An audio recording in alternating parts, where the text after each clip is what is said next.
Good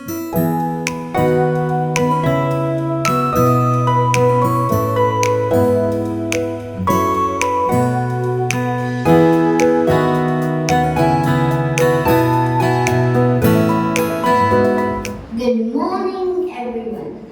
Our theme for today's assembly is honesty, and we, the students of class 4, are presenting it.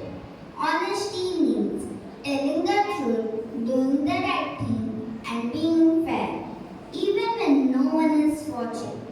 An honest person is trusted, respected, and loved by everyone.